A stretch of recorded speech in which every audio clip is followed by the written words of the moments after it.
Hello everyone, I just wanted to make a quick video of how we create ratio constraints within Excel Solver.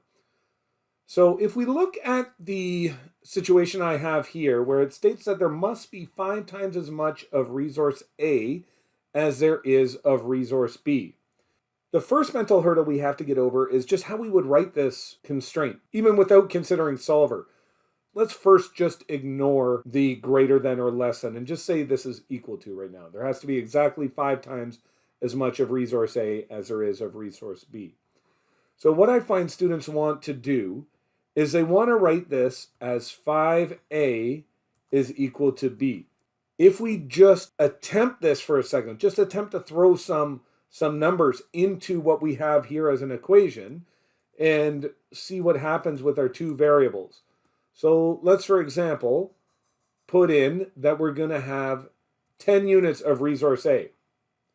Well, then to figure out how much of resource B we would have B is equal to 5A, right? Our constraint states that 5A equals B.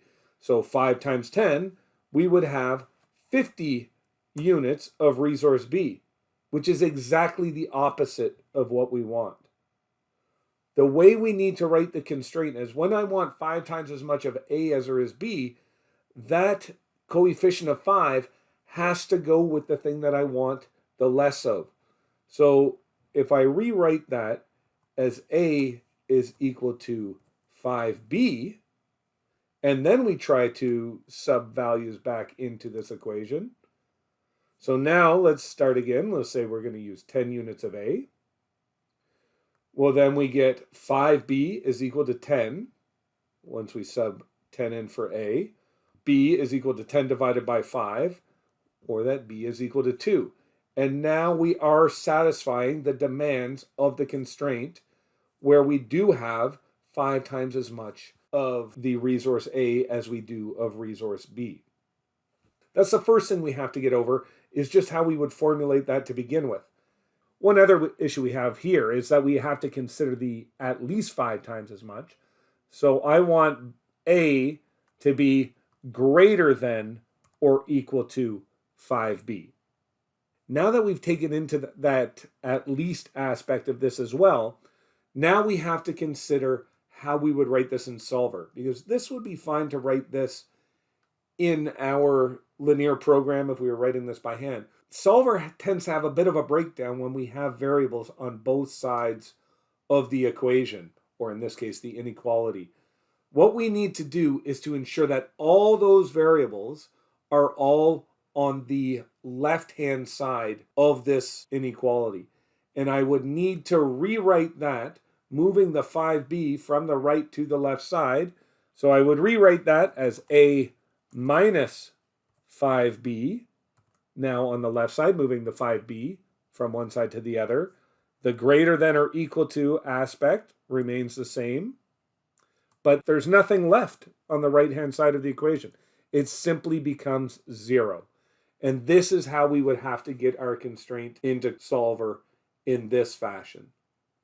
We would state not that A is greater than or equal to 5B, but we will put it in the manner of A minus 5B is greater than or equal to 0 with all the constraints on the right-hand side. Now, one other thing that I do see students have troubles with is, what if we have a second constraint? Let's say we have the constraint here. Additionally, there must be 20 times as much of resource B as there is of resource C. Well, this is I can't link these constraints together. This is separate. I've got to treat this as a completely separate constraint. I'm not going to attach it to the one I've already created. We will make a new constraint that deals with this ratio. So once again, following the same pattern, I want 20 times as much of B. So that value, right? When I want 20 times as much of something, I've got to put that numerical coefficient with the other thing. So I'm going to get B minus 20C would be greater than or equal to 0. And this would be the manner in which I would have to write these constraints so that Excel Solver could properly handle the mathematics associated with them.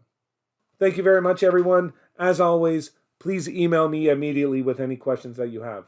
Thank you.